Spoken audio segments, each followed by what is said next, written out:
Movies can be totally transporting. You're engrossed in the world and the story, and then walking back to your car, you realize that didn't make any sense. These examples still have us scratching our heads years later.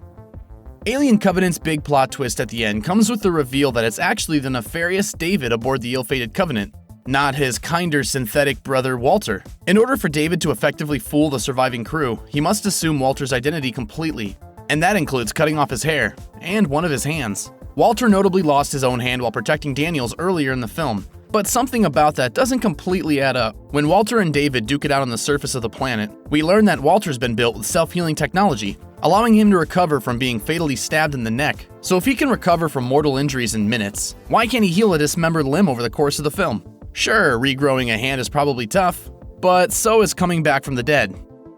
Sci-fi and action films have caused us to become accustomed to watching smart characters do incredibly dumb things for our entertainment, and Alien Covenant is no exception. From Oram sticking his head somewhere no reasonable person would ever want to approach, to the crew following David into the cave of nightmares he calls a home, the movie is loaded with maddeningly stupid moments. But the decision that stands out among all the others is the one that sees the entire crew not bothering to don helmets once they've landed on the engineer's planet. This is a foreign, unstudied ecosystem, and there's no guarantee the humans will be able to, or even should, breathe the air there. The lack of protective gear leaves a pretty convenient entry point for the death spores into unsuspecting characters' ears and noses. But logically speaking, nobody would set foot on an uncharted planet without first making sure they were completely protected from the elements, even if the biggest threat is basically the world's worst pollen allergy.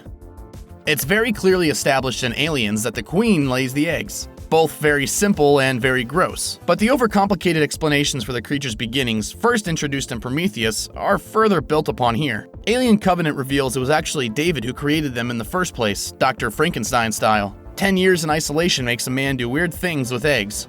But how did he engineer them without the Queen? Did he create the Queen too? Is he the creator of all alien life forms, or just some? David spends years crossbreeding the neomorphs in pursuit of a more perfect organism, and by the end of Alien Covenant, we see the familiar xenomorph, the end result of all that experimentation. But if the events of Alien took place about 20 years later, how did the space jockey ship in that movie end up being filled with eggs? The more we learn about this mythology, the less sense it makes.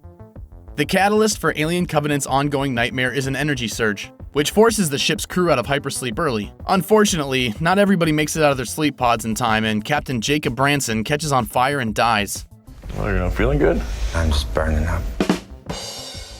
But what actually happened to his pod? Did it just malfunction? Did it have something to do with the energy surge? Can they maybe invent a pod that doesn't double as a barbecue? Or did Covenant just want to give a little gift to the audience in the form of James Franco's smoldering corpse? I mean, I have a very good life. Either way, thank you, movie.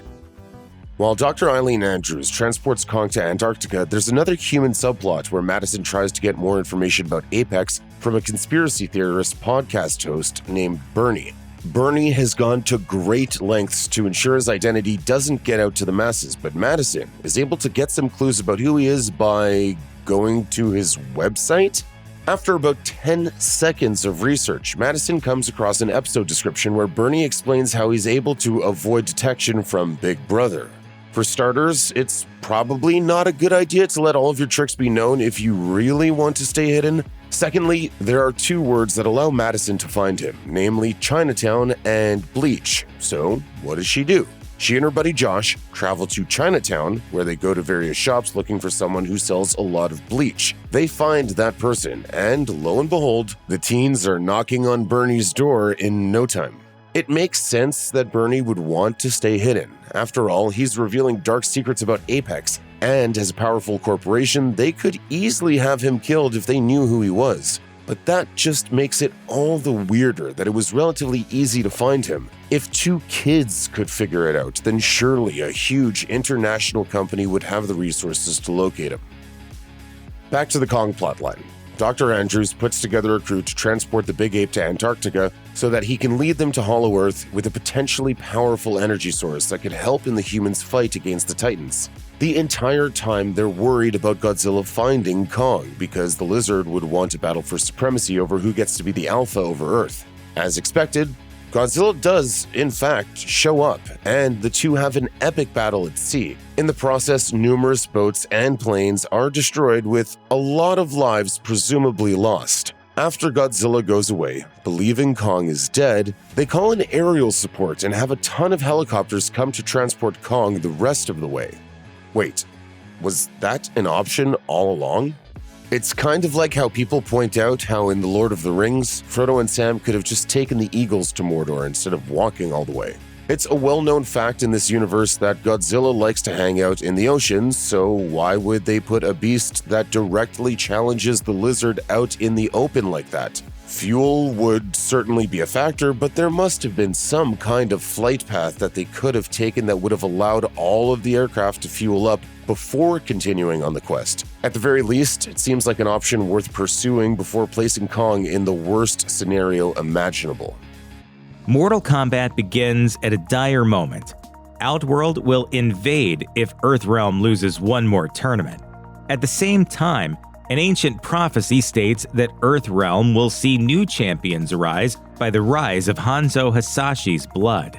With this looming prophecy about Hanzo Hasashi's bloodline, Outworld sorcerer Shang Tsung wants to eliminate the remainder of Earthrealm's warriors before the tournament, so it isn't possible for Earthrealm to win. The only problem with that plan is that none of it makes sense. Shang Tsung's conversation with Melina about the plan is pretty telling. She worries that Raiden may discover their breakage of rules set in stone by the Elder Gods, and he responds that they didn't win 9 straight tournaments by following the rules. Later, when he invades Lord Raiden's temple with Sub-Zero and Melina, he is confronted by Raiden, who notes that it is forbidden to claim victory until the tournament begins. Shang Tsung replies with the assertion that the other gods will be, quote, too lazy to stop him. There are problems with this logic. First, Shang Tsung acknowledges that they've managed to cheat enough to win 9 times in a row without thus far getting caught. Why doubt their ability to do so now? On the other hand, killing Earthrealm warriors outside Mortal Kombat won't win the right to invade Earthrealm. He asserts the Elder Gods are lazy. Basically, Shang Tsung inexplicably takes a much more complicated, brazen path towards cheating than just fighting in the tournament like he had before. It's not like his winning record needs the help, and if he's going to cheat anyway, why now? Why not earlier, between tournaments when Earth's marked defenders would be teenagers, or even younger? None of it quite adds up. Liu Kang says that his charge is to gather all the champions of Earth.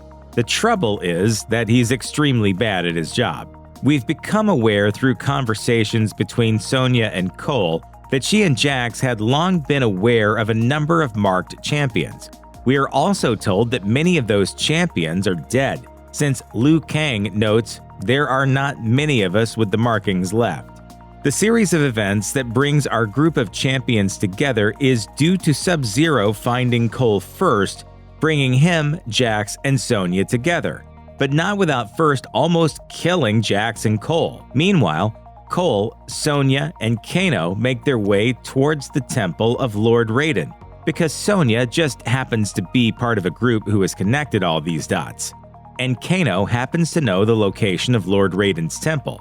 When they get there, no thanks to Liu Kang, he seems surprised to see them, saying, "At last, finally you have come to seek out Raiden's temple."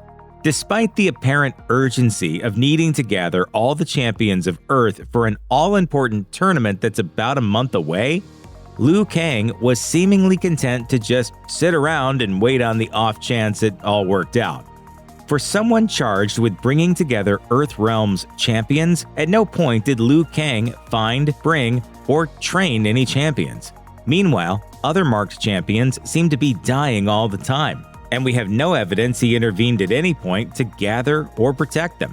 The entire reason it all worked out is because Cole was saved by Jax, shepherded by the unmarked Sonya, and guided by the untrustworthy Kano, who isn't even supposed to have the mark.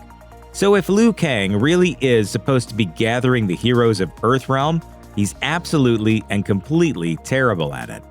When Sonya Blade, Cole Young, and Kano arrive at Lord Raiden's temple, Liu Kang and Kung Lao immediately take to training them.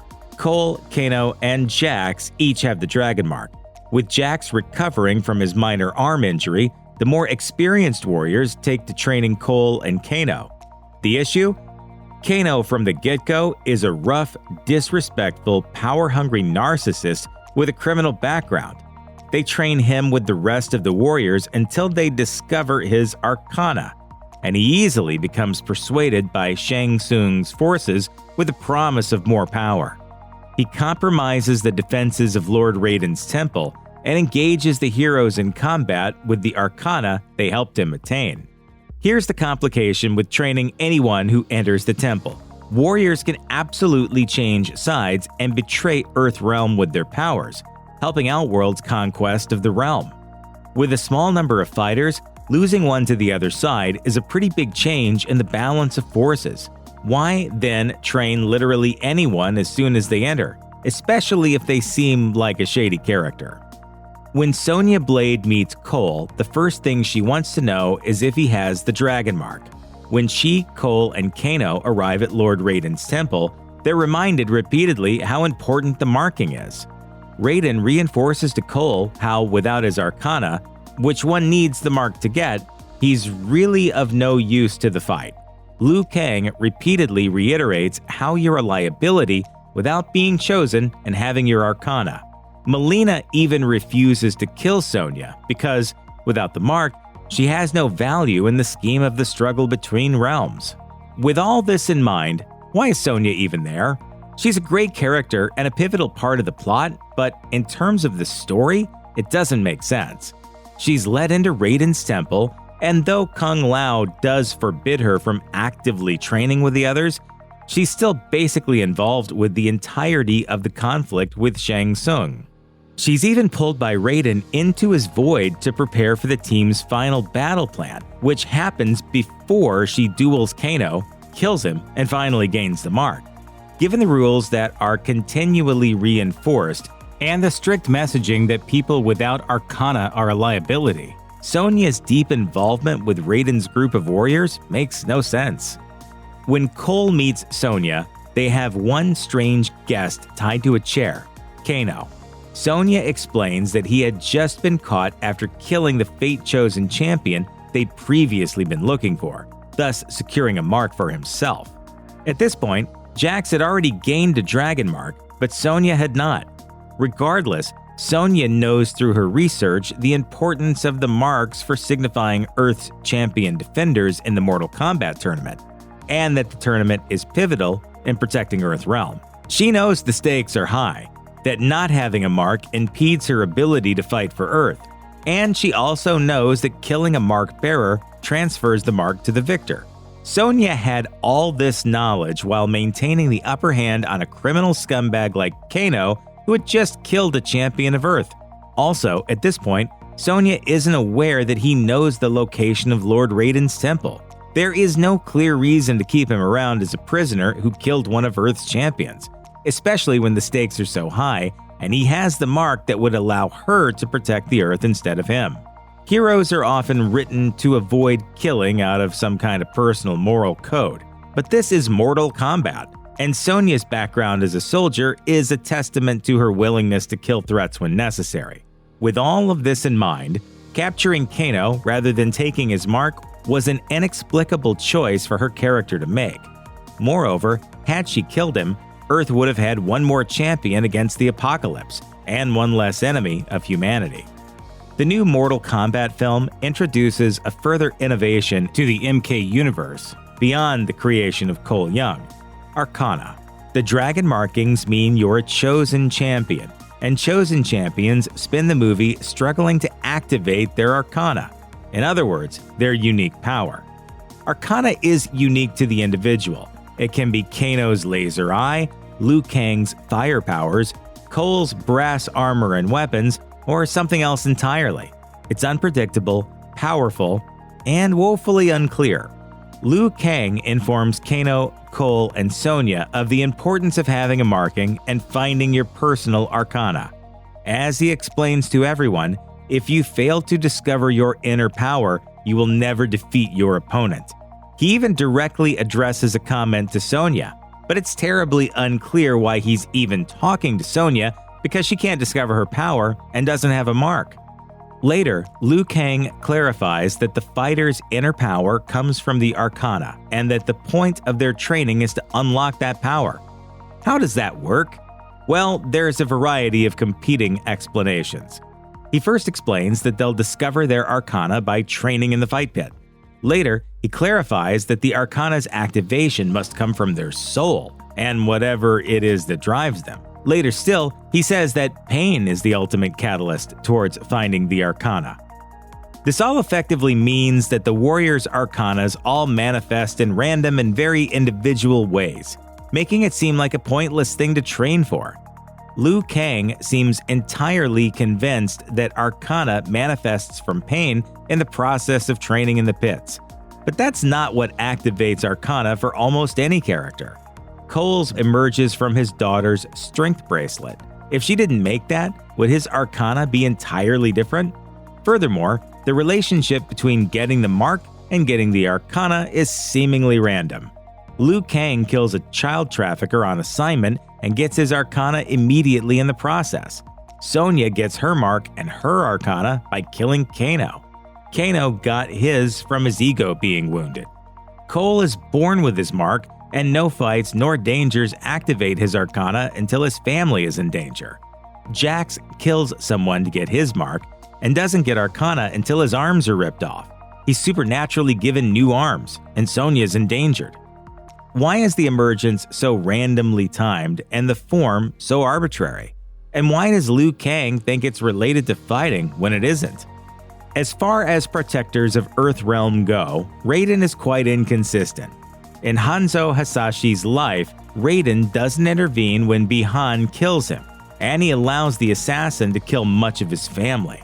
But then he shows up to collect Hanzo's infant daughter to protect his lineage, and keeps his kunai to facilitate Scorpion's later emergence when Earthrealm needed it most. Basically, Raiden continually asserts he's not allowed to intervene, despite the fact that he keeps intervening anyway. The biggest inconsistency, however, is when Shang Tsung and his fighters arrive in Raiden's temple in force, and Raiden essentially pauses the fight to pull the Earthrealm defenders into the void between realms. Some of them, anyway. Due to Sub-Zero and Shang Tsung's counterattacks, he doesn't manage to immediately teleport Cole or Kung Lao, the later of whom gets his soul gruesomely consumed by Shang Tsung. Immediately afterwards, Liu Kang and Cole are teleported away. Jax asks Raiden why he couldn't save him, to which Raiden replies, "Elder gods are forbidden from engaging in one realm's war against another. It is my job to protect Earthrealm, but I cannot save every soul within it." But he literally did just engage in the war by teleporting people away to regroup in a tide-turning move that proves to be extremely successful. Raiden intervened so much that he managed to save every other Earthrealm champion. He even pulls Kung Lao's razor-rimmed hat into the teleportation lightning at the last second, just not the warrior himself. Poor guy. Flawless victory. A story that spans decades and even jumps around in time is bound to have a few plot holes that could bring the audience's enjoyment to a screeching halt. However, when it comes to the Fast and Furious franchise, those reality-busting moments might just be part of the charm. In the oft-forgotten Too Fast, Too Furious, Brian O'Connor finds himself an outlaw living in Miami and doing what he does best: street racing. The person behind the Miami underworld street racing scene is mechanic and organizer Tej Parker. When fans are first introduced to the character, he's a humble mechanic who used to street race like Brian. However, after hitting a wall doing 120 miles per hour, he doesn't drive anymore. Instead, he just organizes races. Tej then disappears until Fast 5, when he's called to Brazil to help Brian and Dom Toretto with a heist. That's where he also demonstrates a renewed ability to drive, an intimate knowledge of high-tech safes, and the ability to acquire almost anything in the world for their odd little safe house in Rio. By the fate of the Furious, he's also demonstrated that he's an expert martial artist and a hacker that's capable of impressing Ramsey, who multiple governments are seeking for her technology. Tej goes from being a humble mechanic to a world-class criminal mastermind, hacker, driver, fighter, and acquisitions expert. At no point is the impressive expansion of his skill set adequately explained. A brief attempt to justify his skills was made in Fast 5, but Tej simply said he had a life before Brian met him in Too Fast, Too Furious. That actually muddies the waters further, implying he had these skills back then and chose not to use them. People can get good at things over the course of their lives, but Tej is simply too good at too many things. In Fast and Furious 6, Owen Shaw is introduced as the man that's been using a team similar to Dom's family to conduct all kinds of unseemly business around the globe. Furthermore, he's recruited Dom's old childhood flame, Letty, taking advantage of the fact that the attempt on her life in Fast and Furious left her with no memory. By the end of the film, Owen is responsible for the death of Giselle, a member of Dom's crew. After defeating Owen, Deckard Shaw comes out of the woodwork to get revenge. He starts by assassinating Han, a longtime member of Dominic's crew. He doesn't stop there. Deckard blows up Dominic's Los Angeles home, which he shares with his sister, Brian, and their son. Fortunately, everyone makes it out alive. Shaw later attacks Dom at Han's funeral and makes several other attempts on his life before being captured and thrown in jail. However, one film later, Dom is backed into a corner and has no choice but to trust his old enemies with none other than his own baby. Despite straight up murdering his close friends, stealing his girlfriend, and trying to kill his family, Dom trusts the Shaw brothers to not betray him while they do his dirty work. Once the mission is over, he even welcomes Deckard to a family barbecue in New York City. Forgiveness is a very complicated thing, but this is a bit much. The first movie opens with Brian O'Connor taking his shot at becoming a detective by going undercover in the street racing world. The film ends with him befriending Dominic Toretto and letting him escape custody. Just like that, he goes on the run and becomes a full-fledged criminal and fugitive. He's eventually found by the FBI in Miami, but instead of arresting him, they recruit him to do a job for them and bust a worse criminal. He complies with the request, leading to his record being cleared. But it doesn't stop there. The next time the audience sees Brian, he's a full-on FBI agent. Now, someone with a clean record can presumably go through the steps to become an FBI agent. However, given that the FBI are the ones that cleared him in the first place, it's improbable to think that they weren't aware of who he was or his propensity for letting street racer friends escape justice. It's almost like the feds get what's coming to them when Fast and Furious ends with Brian, predictably, offering to let Dominic off the hook, only to have to orchestrate his daring prison break weeks later. In the end, Brian ends up on the wrong side of a wanted poster, but he frankly shouldn't have ever been trusted on the right side in the first place. Fate of the Furious had the burden of having to top the 7 movies that came before it. Its attempt to do that can be summed up in a daring scene in which Dominic Toretto has to face off against his own team in a New York City chase. Dom, however, has the support of the criminal mastermind Cypher, who has her team of expert hackers take over autonomous cars in the city and remotely drive them like they're a sea of unfriendly metal. Cypher says, "I want every chip with a 0-day exploit in a 2-mile radius around that motorcade now." Hack 'em all. To put it really simply, a 0-day exploit is basically a bit of software that hackers are able to, well, hack. On its own, it doesn't come anywhere close to explaining how minivans and older model sedans could get hacked and driven like remote control vehicles. Simply put, the impressive-looking sea of cars that Cypher has her team manifest to aid Dom in stealing a nuclear football simply cannot exist. Not only would the gridlock in New York City be too immense to get the cars past a few miles per hour, but the scene shows her controlling cars that the audience is led to believe have both a cassette player and a high-tech auto-driving chip. The big plot twist in Fate of the Furious hinges on Dominic's old lover, Elena, having secretly given birth to his baby. However, for those keeping track of the timeline of events, that really doesn't add up. Elena is introduced and develops a romantic relationship with Dominic in Fast 5. When we see her again in Fast and Furious 6, she agrees to let Dom go so he can be with Letty now that she's alive. Weird, sure, but it's her choice. To help move on with her life, she joins Lucas Hobbs at the Diplomatic Security Services. When we see her again in Furious 7, she's a full-fledged agent, having clearly gone through whatever presumably lengthy process goes into making a local Rio police officer who ran off with a wanted international fugitive into a DSS agent. What's more, she doesn't seem to be showing a baby bump at all when Deckard Shaw explodes her and Hobbs out the window of a very tall building. Fortunately, that death-defying stunt had no impact on her unborn child. Overall, it just doesn't really track that she would have had a baby with Dom. She would have had to conceive a child, experience the events of 3 movies, and get a new career off the ground in a matter of weeks. She certainly wouldn't have been able to hide it from Hobbs, who would have likely told Dom that he's got a love child out there. It's a pretty big plot hole for something that will seemingly inform a lot of the franchise going forward. Everyone,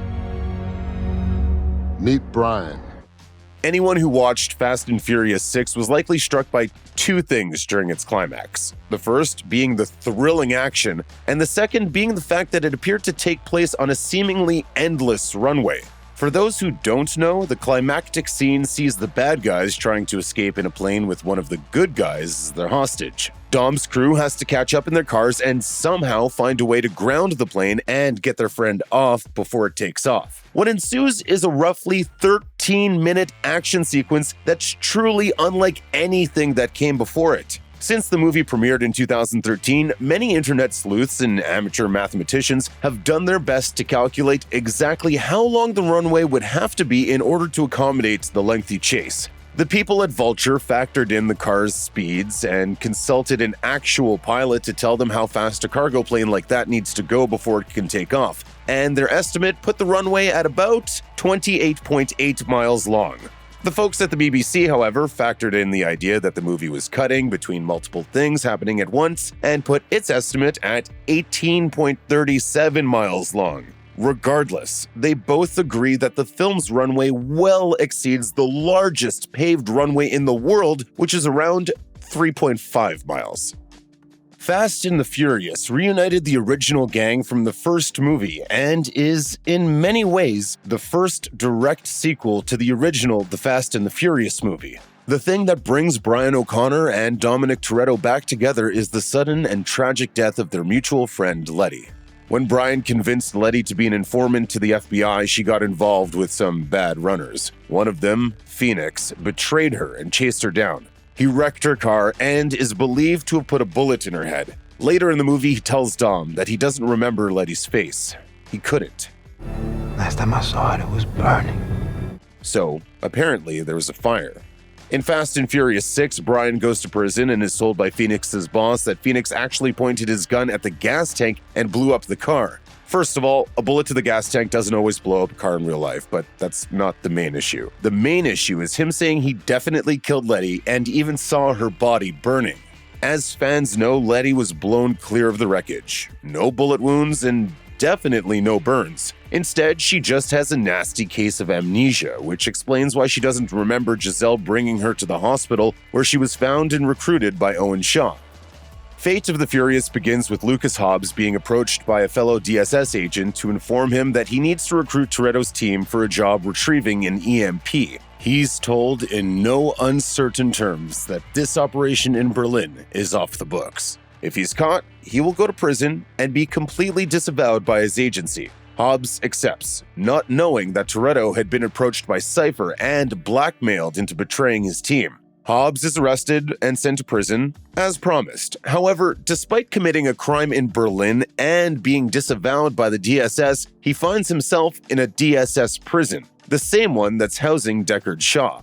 The question is, if the DSS wanted to disavow Hobbs for getting pinched in Berlin, why didn't they just let police in Berlin imprison him? How did he end up in the custody of the people that are actively trying to pretend that they have nothing to do with him? One could argue that Mr. Nobody orchestrated the whole situation so he could bring Shaw into the mix. However, before Hobbs actually goes into his prison cell, he's approached by Mr. Nobody with an offer to work for him, which he rejects. This makes the ensuing prison riot a clear plan B for Mr. Nobody. Admittedly, no true fan of the franchise would sacrifice the prison riot scene in that movie for all the international prisoner exchange logistics in the world. However, the fact remains that it's a big plot hole. At the conclusion of Furious 7, Letty reveals that at some point during the movie, she got the entirety of her memory back just in time for the news to somehow heal Dom's wounds and bring him back to consciousness. By the 8th movie, she's back to the character we saw last in Fast and Furious. However, it's not fully explained how Letty got her memory back or why in the world she decided to sit on that information until Dom was basically dead. It's very subtly implied earlier in the film that her fight with Kara in Abu Dhabi may have knocked something loose in her brain. Sadly, it's never fully explained, and it doesn't look like the remainder of the franchise has any plans to backtrack to address that. Instead, odds are good they'll forge ahead with even more reality-bending, over-the-top action movie insanity. Not that anyone's complaining about that. Ocean's 11 has so much going for it. A stellar cast, an action-packed story, and a triumphant ending where the crew makes off with $150 million of casino money after pulling off an incredible switcheroo. It all goes down when Danny Ocean and his crew tell casino boss Benedict they'll blow up his vault of cash unless he puts it in a waiting van. May I ask how you expect to leave? Do you believe I'm going to allow you to parade bags full of my money out my casino doors? No, you're going to carry it out for us.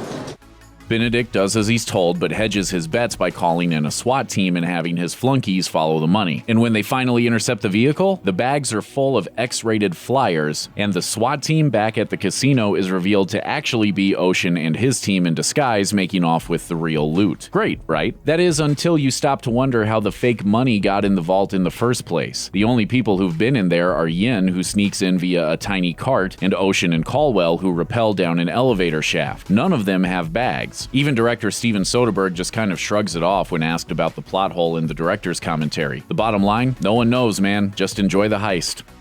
The closing scenes of The Karate Kid see Mr. Miyagi training Daniel to get him to the semifinals of a local tournament where one of the villainous Cobra Kai competitors disables him with an illegal kick to the knee. Daniel powers through and goes on to meet his nemesis Johnny in the finals. After Johnny does further damage to his injured leg, Daniel assumes a secret crane stance and deals a whopping kick to Johnny's noggin, winning both the match and the love of Johnny's ex-girlfriend. Except, of course, that the ref has repeatedly stated that blows to the head are illegal. So who actually won that fight? Probably just the audience.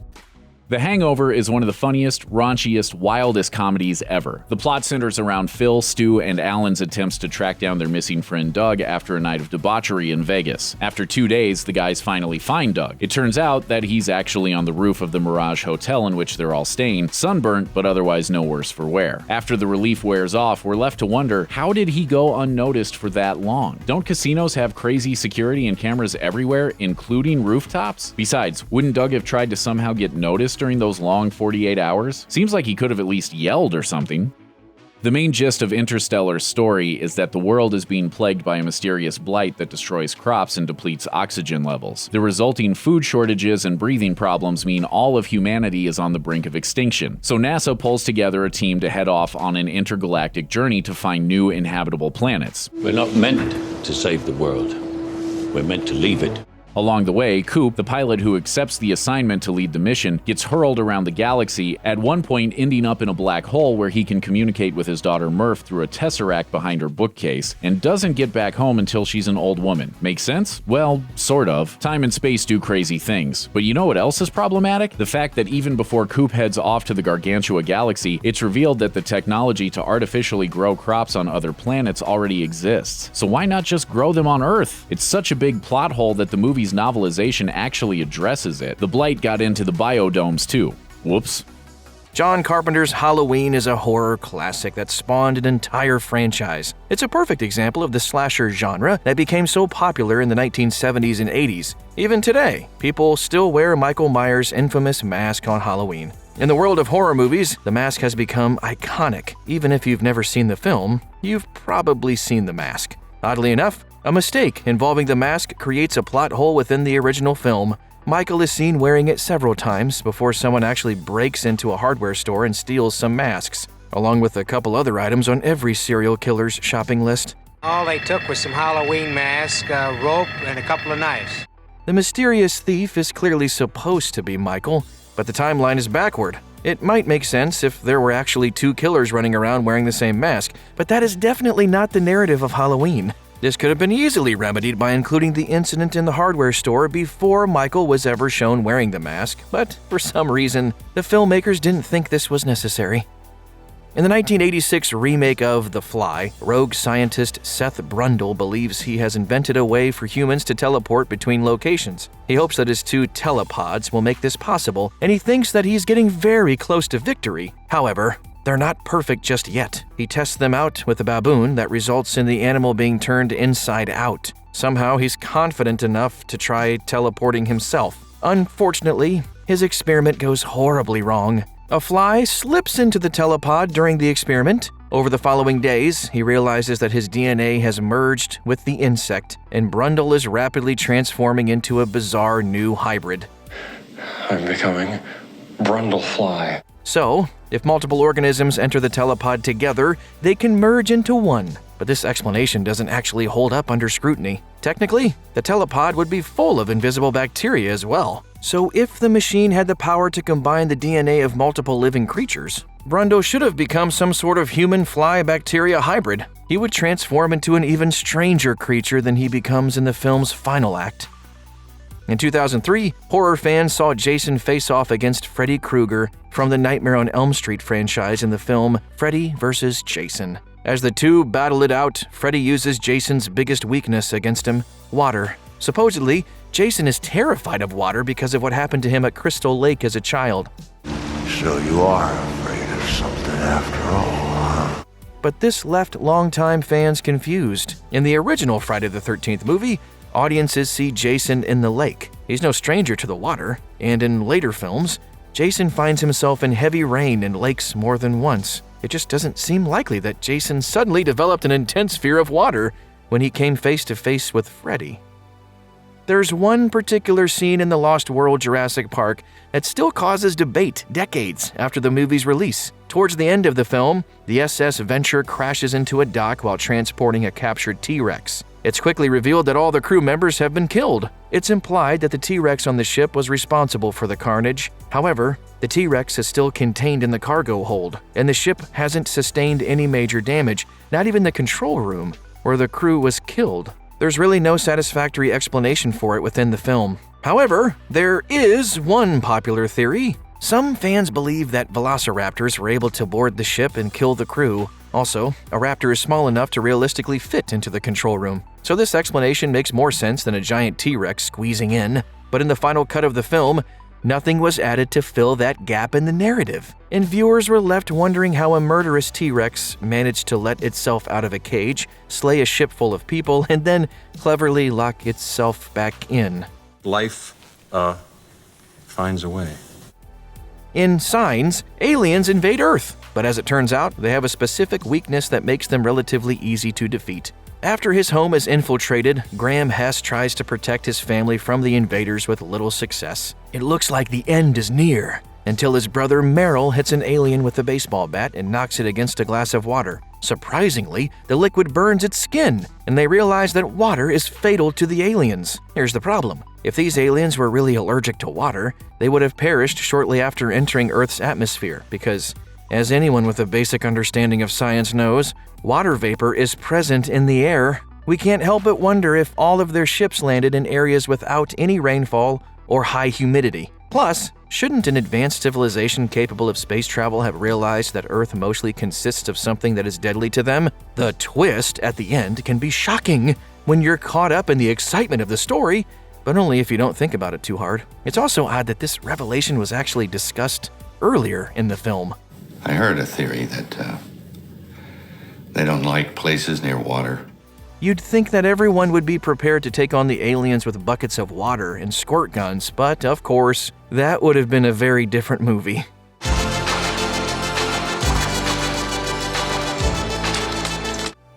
In Zombieland, the protagonists have all been dodging the undead for a few months by the time we meet up with them. Columbus, Tallahassee, Wichita, and Little Rock know that they need to keep their wits about them at all times. That makes their decision to let loose at an abandoned amusement park come across as pretty out of character for all of them. Wichita and Little Rock have heard that there aren't any zombies in the area, but it seems unlikely that they would all be on board for this plan, especially since the park doesn't measure up to Tallahassee's standards. That place totally blows. Eventually, Wichita and Little Rock get the lights and the rides up and running, which begs another question. How is power still being supplied to the park in this post-apocalyptic society? Naturally, zombies begin flocking to the noise and lights of the park, and the group has to escape. It all makes for a dramatic scene, but it's not like the foursome never makes mistakes when it comes to protecting themselves. However, this just feels like they were looking for trouble when they should have known better. A Quiet Place is centered around a unique concept. The world has been invaded by some sort of alien species that hunts solely with their sense of hearing. The Abbott family, Lee, Evelyn, and their children Reagan, Bo, and Marcus, has been surviving by communicating in sign language and restructuring their entire lifestyle so they barely make a sound. When Bo takes a battery-powered toy from a convenience store and alerts a creature to his presence, he is killed instantly, which is likely what prompts Lee and Evelyn to try for another baby, despite the high risk. By the end of the film, the family has experienced even more loss. But considering how sensitive the aliens are to every little sound, it's remarkable that any of them have survived. We're supposed to believe that the family has managed to build a soundproof room for their newborn baby, coated their farm with sand to mask their footsteps, silently harvesting crops for food, and somehow masked every random sneeze without getting the attention of the ravenous creatures. It's a genuinely suspenseful and moving film, but when you really think about it, the central premise is pretty thin. When the writers started working on the script for Paranormal Activity, they never anticipated that one throwaway line would actually create a massive plot hole within the franchise. In the first Paranormal Activity film, Mika and Katie worry about the mysterious events going on in their house. So they hire a psychic to come over and give them advice on the situation. He warns the couple to avoid negative energy in the house. Then Mika attempts to make a joke. You shouldn't let your mother come over anymore. That's fine. Paranormal Activity 3 came out a few years later, and suddenly that quip about Katie's mother no longer made any sense. A major plot point in Paranormal Activity 3 is the death of Katie's mother when she was just a little girl. So, it seems that the filmmakers just decided to look the other way on this one. Or another plausible explanation could be that Mika is a huge jerk. Jordan Peele proved himself to be a masterful filmmaker with his directorial debut, Get Out. But upon closer inspection, there's a nagging plot hole in his follow-up film, Us. When Adelaide wanders into a house of mirrors as a little girl, she's pulled underground by her tether, a doppelganger, who is likely the result of a government experiment gone wrong. The tether takes her place in the outside world.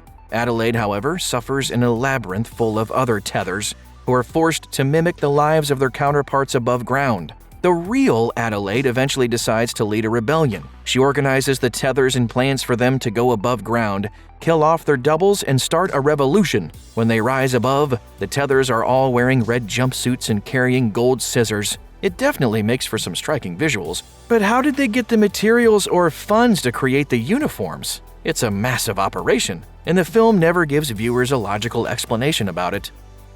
Don't feed them after midnight. Don't expose them to sunlight, and do not, under any circumstances, get them wet. Those are the rules for taking care of the mysterious creatures called the Mogwai and Gremlins. The Mogwai can be deceptively cute, but their aggression can also prove deadly. Gremlins is certainly endearing and entertaining, and it's one of the rare crossovers between the horror and holiday film genres, but the wintry setting actually presents a plot hole. If the Mogwai gets wet, it will multiply, and you'll have a serious problem on your hands. However, there's snow on the ground during the film, and the Mogwai are shown running around in it many times. As pretty much everyone on the planet knows, including screenwriters, snow is just frozen water crystals. By the film's own logic, they should have multiplied like crazy almost every time they stepped outside. The town would have been overtaken in minutes, but this wasn't how it played out. Luckily for the people of Kingston Falls, the Mogwai only multiplied when they touched liquid water.